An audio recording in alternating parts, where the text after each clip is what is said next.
people are not taking anything that has to do with Biafra, IPOB, Mazi Nnamdi Kanu serious. Some of them, not all of them, I don't want to generalize. You know, when I say illiterate,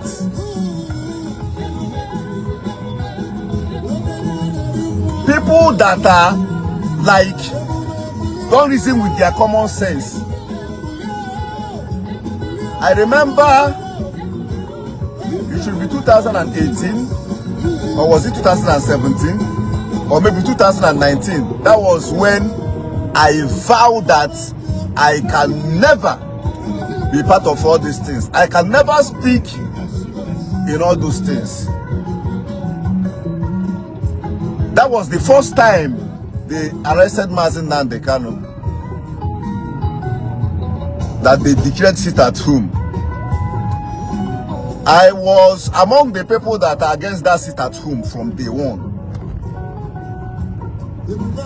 Because you can't be sitting at home in the East thinking that you are doing people that are living in Abuja, or people that are in office, people that their children are abroad, people that are living way better.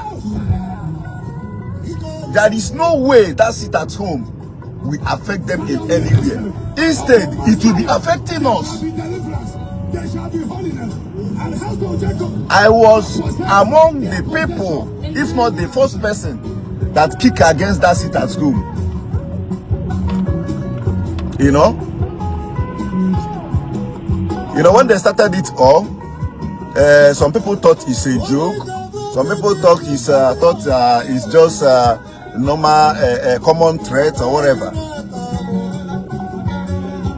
Then some people in the Southeast used to go out for their businesses, their thing. Those boys I call illiterates. Then we are always going after them. And most of them don't have conscience. They don't listen with their common sense. You are trying to protect the interests of Igbo people, only Igbo, and you are still destroying and wickeding a fellow Igbo. They did a lot of things then. The last thing they did that made me to,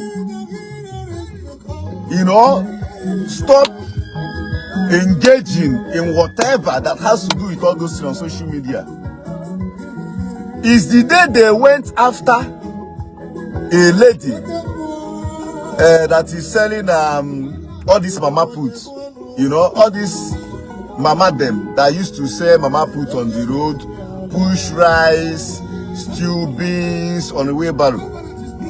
They said that they are doing it at home. The lady went to sell her mama put. They threw away the lady's food. They threw away the rice. Like they messed that lady up. The stew, the rice, the beans, everything. The lady was shouting that she's a widow, that this is the only source she's using to take care of her children since her husband left. They didn't listen to that lady. In fact, they even beat that lady. Like, when I saw that video, I said, no, this is not right. That is when I was, speaking on behalf of all these things, trying to make my own contribution. I said that this is not right. You don't do this to this poor lady. Even though they want to do whatever, at least you guys can give her warning. Pardon her for that day. I'm not a mother. You guys didn't only destroy her business, rubbishing everything. You even beat her. They tagged me Sabotua. Fulani blood. They started saying a lot of things. that I am working for Hausa, I'm doing this, I'm doing that. I'm trying to start this story from beginning. I will just jump it and arrive in the judgment on Mazi Nnamdi Kanu and the game and politics Nigerian government are playing. But the reason why I want to start this thing from day one is for some of you to know the reason why I try to disassociate myself, or the reason why I said everything we are going well until the illiterates Umuaba they allowed to join that group and start messing things up.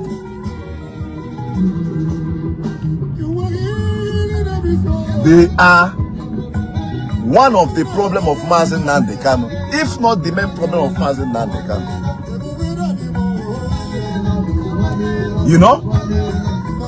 Then after that, we were going around doing all sorts of things. Mazi was still, I think they arrested her newly then also. Yeah, I think so. Or maybe he has been in detention. I mean, the first arrest before the Nigerian government tried to invade whatever. I think so. You know, it's been long. I can't remember most of what plays out there then. But then, before you know it, the inner caucus, the in-house of this group, DOC, APP, they started fighting.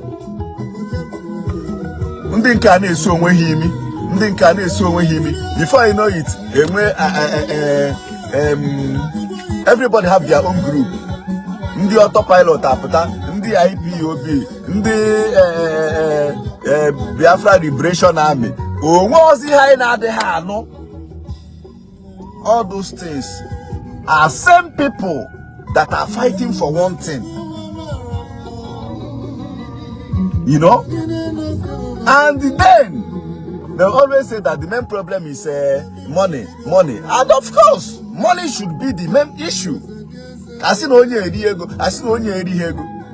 Before you know it, all of them went to recruit their own different group. And some started working with government or some politicians. And others see me, before you know it, they started showing on social media. Every time me but I get Buhari, I get me Buhari nka. If Buhari happen, this one, that one. I told them that Buhari, nobody will do Buhari anything, and that Buhari will do all his tenure and come down, and nothing will happen. You don't threat a president of a nation. You don't threat people that are in offices, especially corrupt people in a corrupt country like Nigeria.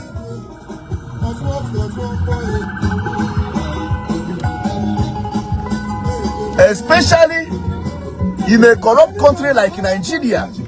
What are you driving? You see that I clear for police to pass.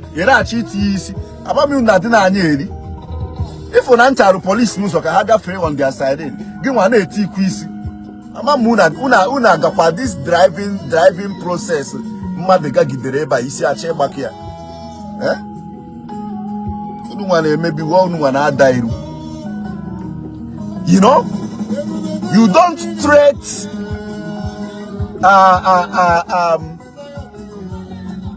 a president of a nation. You don't threat people that are in office in a country, in a corrupt country like Nigeria, especially when they have one of you, especially when they are holding you like this. You know, I used to tell people that Nina mene buangu, ina mene na hekwe, ina mene bonka, bronka, awu gauge na kapa. You only make it had man, and which you call you like this, one the royal. Show the way forward, especially when you are dealing with Ethiopia. I used to say all those things then. Hasn't full any blood, monkey, saboteur. Oh, wait, Bohanadna Sudan. I can't remember all of them. You know, Eji, this man, and they are still trying to see how they make it something happy. Those group illiterates are fronting away on social media, making issue, threatening everybody. You know, your daddy GO prophesy and whatever. Even your own daddy GO, when they give you prophecy, if you are not careful enough, that prophecy will never come to pass. The same your own daddy GO that called Buhari Messiah, gave me no there today. Good luck, bad luck. Buhari buzi good luck. Keka Nigeria today. Buhari is the main architect of the problem we are suffering today.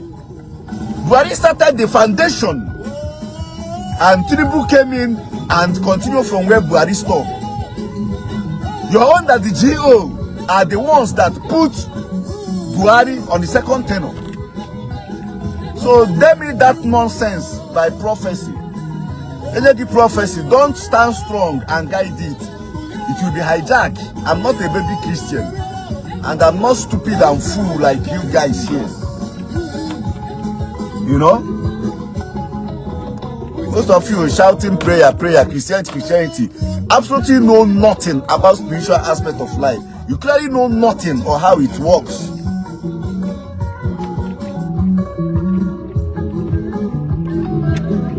HIV patient, you know, be the room your prophecy, your prophet, and whatever, say whatever.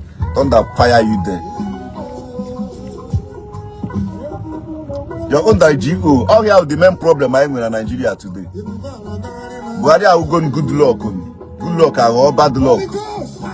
We're crazy in Nigeria, no more. As I was saying before, this bastard he came in from nowhere. Now, before you know it, the other one on Finland, apart from nowhere, recruit to his own group. And now upon Nigeria government, and now we're looking for her to make this thing worse. Your own politicians, you know that on a very good day, all of them they're that corrupt. There is no way they try to seek assist or a way to go from any of them. Then Katins Garime.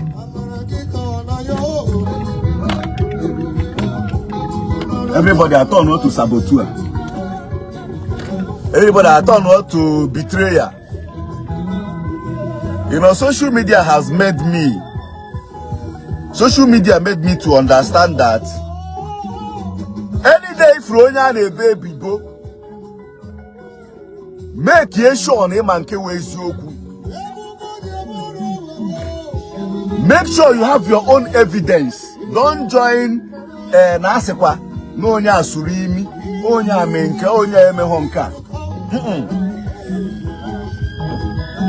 Make ye sure need your own evidence, because it has happened to me. I'm living by example.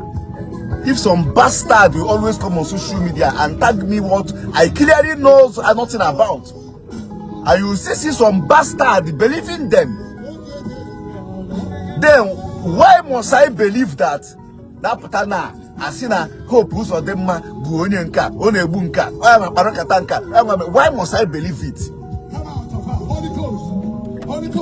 Last time I was discussing about this whole thing, this whole Biafra, IPOB, or whatever that is going on in the Southeast from day one with someone. I told the person that 80% of people about Sabotua, they are innocent. 80% of people, like people who Mazi are just waste each other for nothing, are innocent of that accusation. You know?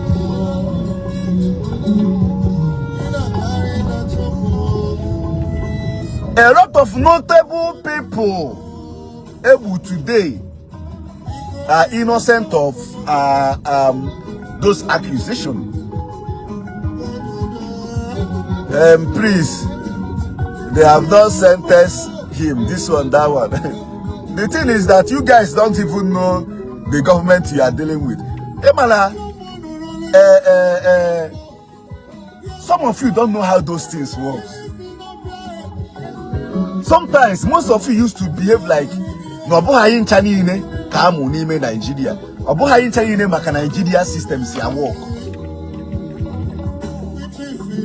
Obohayin Chanine ya fukwa Naka give your cha Omeri hime.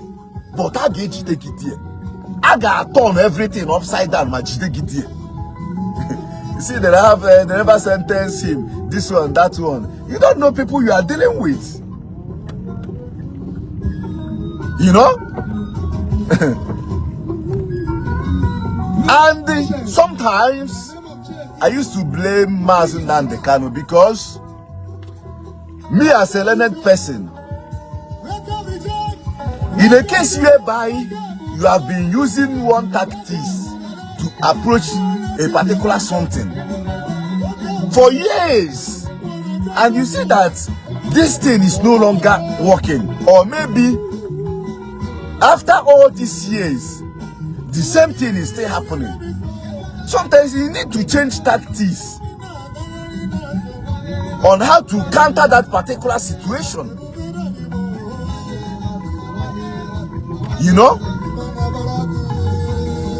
At some point, I was expecting Mazi Nnamdi Kanu to just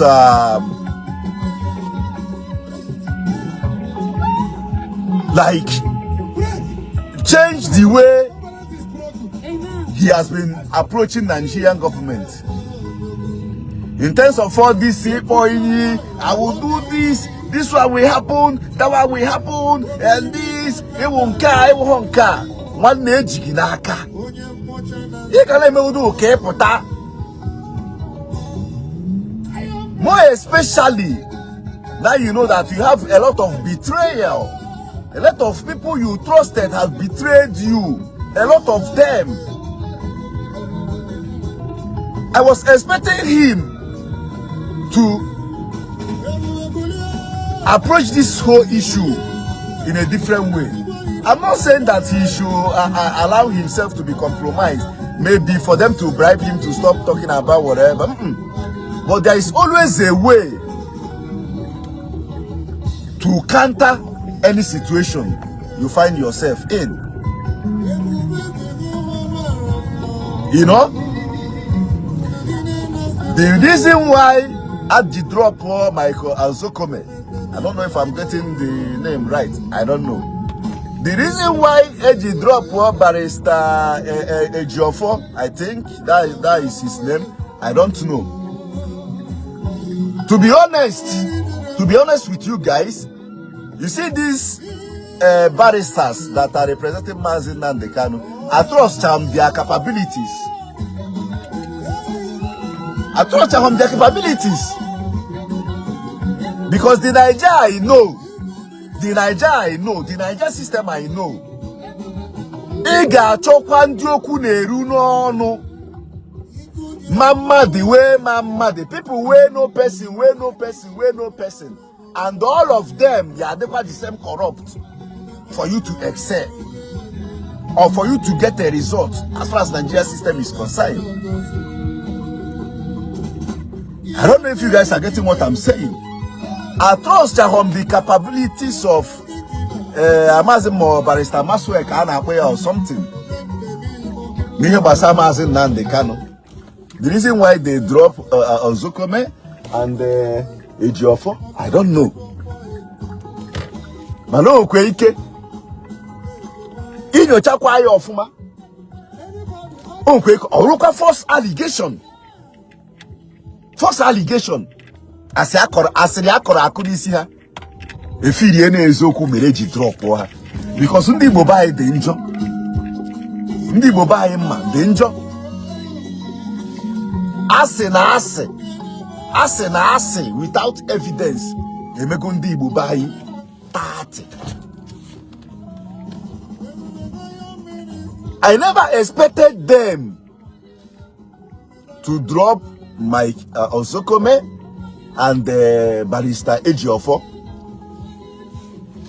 because this kind of case or situation of Mazi Nnamdi need Kwenu ndi onu na-eru n'okwu n'obodo Mamadu that can always do their thing on a very good day to get results.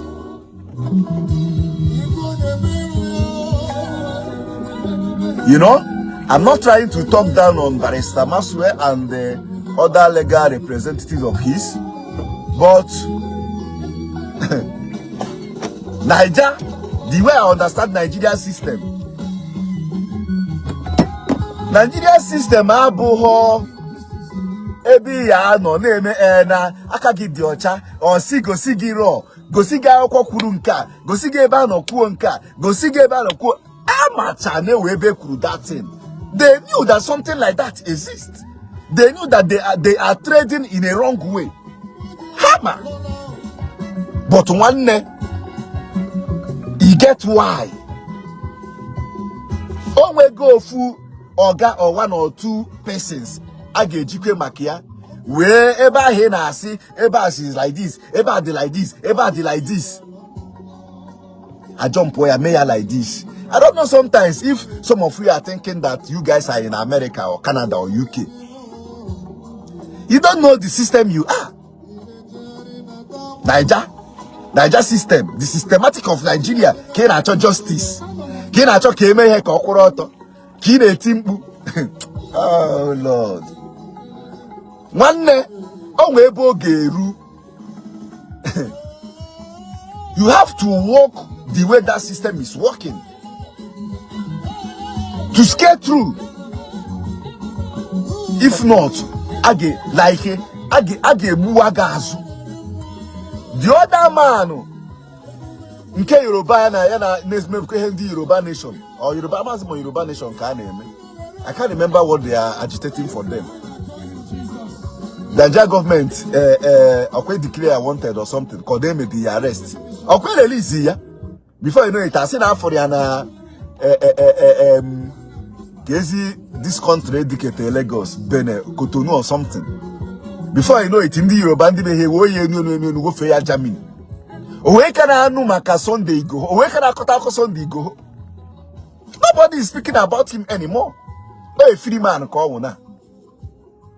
He was once agitating like Mazi Nnamdi.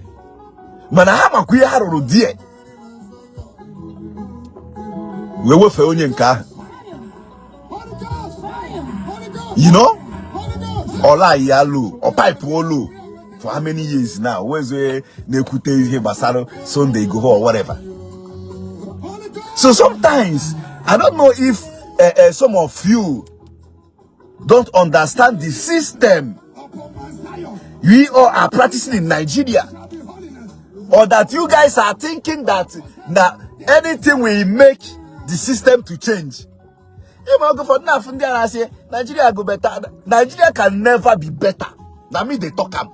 If for Nigeria can never be better. Obody can now say Nigeria got better system in a boom go. For Biafra, Bia mana oboy heketa.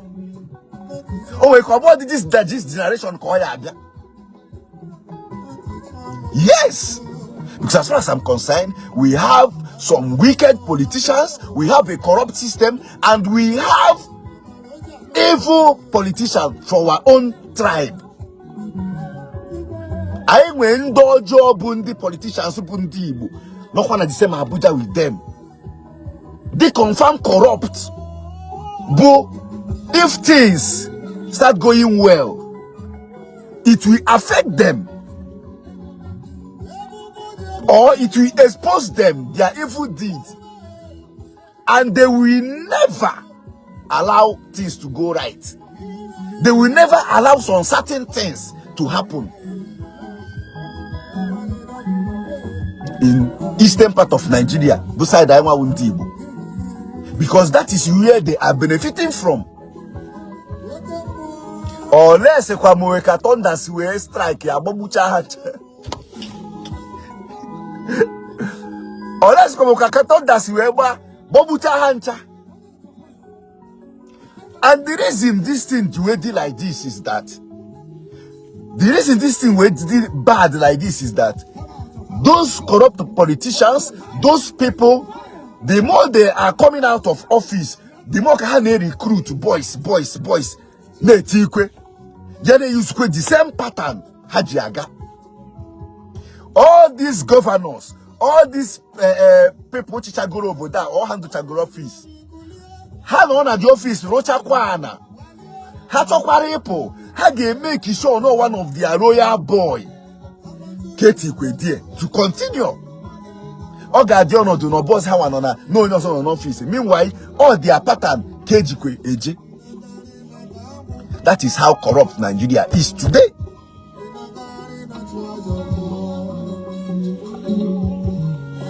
You know? So these guys, I don't want to deviate from what I'm saying. These guys that are always coming online, shouting, threatening, buying everybody, causing a lot of issues, are one of the reasons why these people press Mazi Nnamdi Kanu today. Ndigbo no kwa that circle of office a hold one konyenka nesu onwe himi back to back. But the main problem Mazi Nnamdi Kanu, there is no way Nigeria government gets him in Nana. Man no neje Kenya to go and grab him there. Okwenye no close, okwenye no nime surimi. Onye no kwa nime surimi. On eje kwe Kenya, onwe meeting na Kenya, oya board, oya menka. Send the DSS. Eje budia. You know? So, if I'm owner more Mazi Nnamdi Kanu, if as far as na Achoptago menwe sabo in the midst of my group or in the midst of my people, nwanne, I will change tactics on how to counter this whole thing. Because na cage they get like this. And those people na kata from day one, make Ejidia. We never want them to release him. Because they are in trouble. That is the reason why when people like Evangelist Ebuka came out, I think last 2 years, and was trying to organize Southeast politicians, both senators and everybody, Keja Abuja Jiwa Oje negotiate Yokua. Nkero na Finland in Buhari akpobi. Aputoga, sinoga to bomb na Lagos. Oge menka, age mianka, age menka.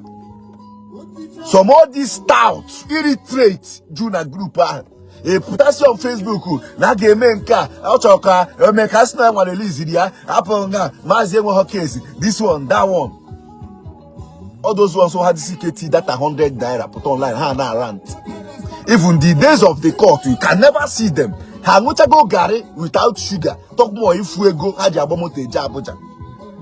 The only thing they knew how to do is to cause problem, cause trouble, create nuisance on Facebook.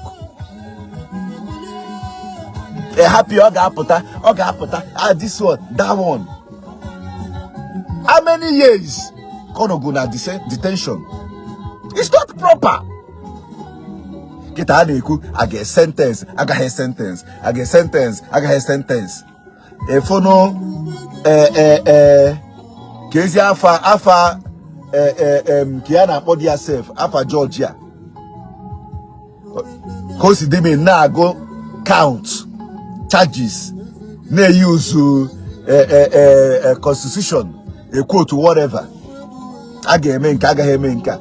Meanwhile, Okwandi Boko, Ndi Fulani Kogen Kana Oha, Kahana Hapachana prison, Gage Defu village, Muchapo, may all sort of things, Hageme, but last, it release here.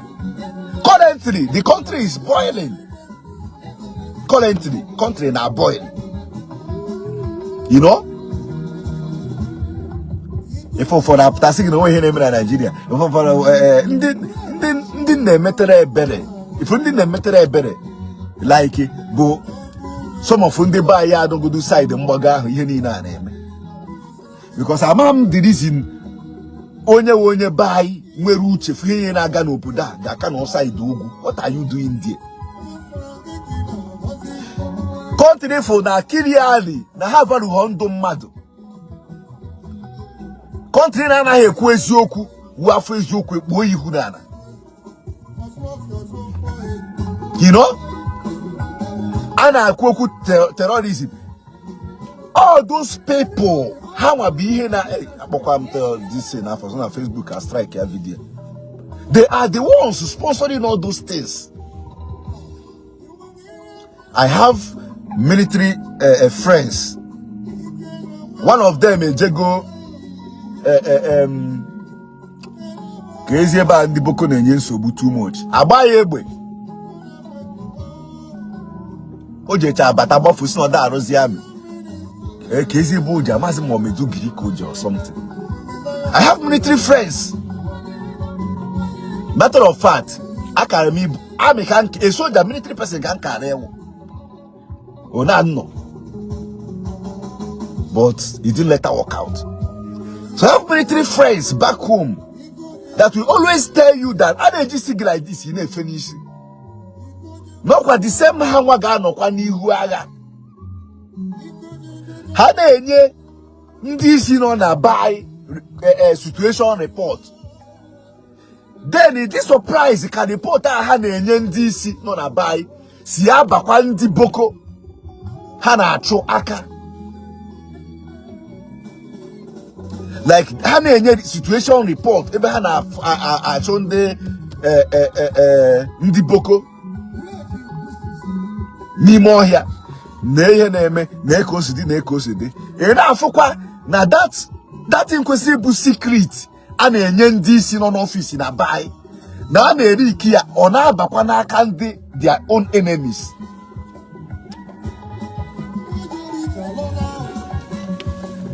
Oh, he gejama no kwa the same them no kwa na that office being a sponsor all those people. Before you know it, ever had to judge them there ha nadie. Before you know it, ndaha ambush here.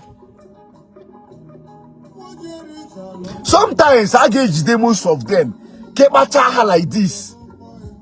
But before you know it, ofonye ni me ha release ye ha. Before you know it, yamaka si release ye poor. Esi, you know, nadie. That is how corrupt Nigeria is. You know?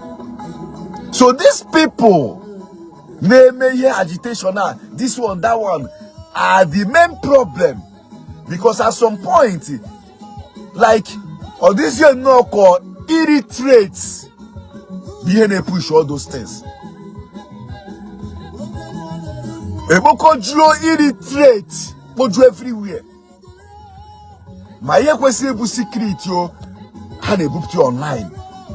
Man can take question also, Marco deadly, and a book online. The other one, Mazi Nnamdi Kanu, now, Jidero, 2 boys. No only who are Jide 2 boys. Bahakanchi. You go no, all that came ho, I gave menka, all that came ho, I gave menka. Meanwhile, when he who moon gave me, Just empty threats.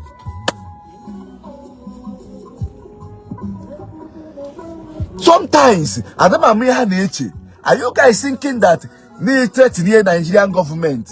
Ha to bojo, hey, Mazi Anonymous has got a hagemayenka, Nganabazienu.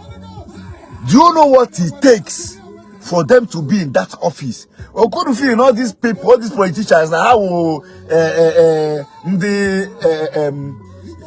Kehema body herself? Who feel how one day song. Una ma ye hajegidego. Ye hajegidego. Way by that office. Politics is one of the corrupt game, if I should call it, especially in Niger. Oya he na threatening ni gemi anka ige emakuyo fugoro ofuwaganya. Imi yo jegi emamado no pai. Mado ne ha waste. Imamado ne ha na goni. We jegi de we ban at that office. Kifiri na common threaten in on imo here threaten ha ge back hana told you. All these things we could also negotiate here amicably. More especially one esikwe emekwe onye Igbo president, this one, that one. I was still discussing with somebody here. I think a Yoruba guy. Also, Ndigbo, they confused. That we are confused. I dey could Biafra, now marry government, meanwhile, I dey push our brother, call the president. I troop Kwe out to vote to our brother, come on at the same zoo. This one, that one. The guy said a lot of things. He better take most of all these things. If you want a sense, you know, dear. Because I say, in every nonsense, there must also be a little sense. I'm asking case you use that adage. In every nonsense, there is always a sense in it. You know, so at some point I was expecting negotiate here amicably. Onyano a round table. Ago Mazi no here na threatening ndi no casino office. Age megin kogwa merun kogwa sabotu aigwa menkogwa menka. You can't accuse all those people and still expect them to have that patakoro or patakuoku. Oye nke disi kejeje asa kwa makona azo government e makona azo governor kwa makona azo office ko jije. You don't expect those guys to still rise up and do something, because it doesn't work that way. You know? So things went wrong in every aspect of all these things. Things is just so messy. Like, in fact, this thing, boy here had the man or you know going way so. Okay, go level because naka parugo dogu and aka jo dogu jisiike. The same people na fu eziokwu ihu nana buru mmadụ in a prison for how many years? Young people na go tina akpa ka ị na-eme expect ka ha bịa kwuo eziokwu in a case like this. It doesn't work that way. It's not possible, you know. The same body herself, lawmakers, judiciary, rather, if of the corrupt. A young guy, a young person, if we make a bright future. Whereas yoku, woyihunana, kwa in a prison. Or norudia for years. Hanare gotina. Kine me expect ka ha put gwage eziokwu in a case like this. Siri no kwa. Na pare ha na threaten ha. All because somebody like me. Oge na-eji obi obinom n'azụ eme ihe or to prove a point bụ oge any mmadụ threaten m ọ sị m na onwe ihe m ga-eme ngwa gị na onwe ihe m ga-eme you know ihe anọkata people ịfụ na ha wụcha hard man ị na-eso ha na-ekwu all these things all this while. It doesn't work that way. I'm just coming back from work. I don't know exactly whatever that happened today is it Federal High Court or whatever. I will still go through it this evening. But the only thing, the solution is to approach this whole situation amicably. Kenwe negotiation. Ndi onu na-eru n'okwu ndị Igbo batati onu n'okwu a. Oburukwa ma nke aka na-eme rever sentence na onwe ho case na nke ajime nke eme ho na all the free na ajoso na nwanne. Ishi apụta akwa. I get jail Mazi and nothing will happen. Or else at some point here would you make politics. Just like I told you guys then 2018 and 2017 that whether they like it, how many days sit at home from January to December cause one problem that Buhari can never succumb. Asina asi before a man start home 3 months, 4 months. Buhari get Elysia, Buhari get Menka, okay, me to take government. You may go and lose the southeast. This one, that one. Ne booked one kind useless analysis. I told them that Buhari can never succumb in all these empty threats. I said it then. What happened? I say, Buhari gamu, agebuya, okay, okay, on a rich hana na ritu, agebuya, agemenka, see for where. Those people were like, those people who evil no way, how spirit no way, huh? Imagine had to go in life before Haran at that position. What happened? Okwa Buhari chiri ihe ni no chicha 4 years. Chikwo second 4 years. Checha ogo no na atara onwe ya ihe a na akpachara onwe ya eze. Omuye gbasara ya. Chicha na ara onwe ya. Na chazie nwo. Anokata asi no jubiri.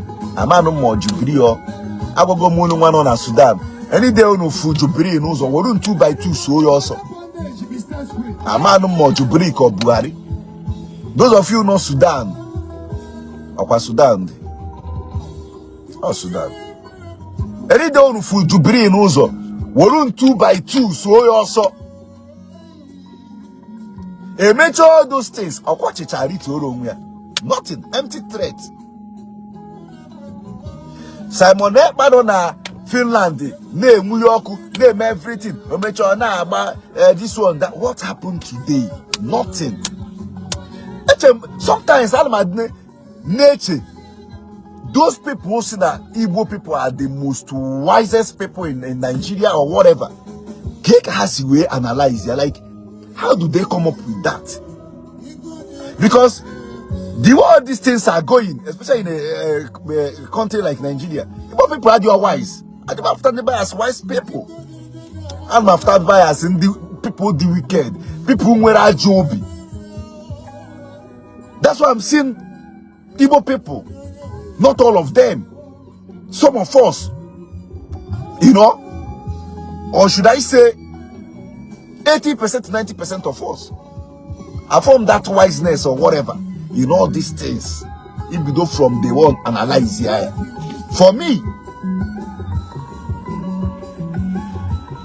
because as only the wise, always situation things you nwanne ijiri nwayo so ya bihe asina onye anwụnta tado na mkpụrụ amụ na-eji nwayo apịagbu ya. As a guy, iwe nọrọ anwụnta tado gị na mkpụrụ amụ nwanne ọ bụ mmadụ gasị gị ji nwayo apịagbuo ya jiri force kụọ ya na ekokpo mkpụrụ ihe gị ka ọnwụ ka isi je ihe niile awụ inu ndị Igbo na-atụ. So before I go, I'm already having headache. You know? All these things, Abu Hage drug number we so. Yeah, approach it amicably. If not, nwanne. For when I may add my phone, this one, this is just the beginning. The struggle will just begun. I can miss Chineke Bogoku, but I no go talk am. Igeja no ni neighbor, can the struggle will begin. How many years can I see no go na detention? This is just the beginning. Ngana Tony Otona, oh wanga ko. Abi? Oh wanga. Oh you hold. This is just the beginning. Of 2019 KG this yourself. I think stand to be corrected. I think 219 or 218. No, I be 221. I can't even remember. Because they are from Kenya. How many years gonna go at detention? You see, this is just the beginning. Now the struggle get begin in Kita. He get jam on email back at the struggle way below. All people like this, when kept on Facebook, in Kayeme, Agame, Onya Kwericho, Napu be a general gari without sugar, most of them now. How much I put that? Obakawa his Hana cause problem on social media.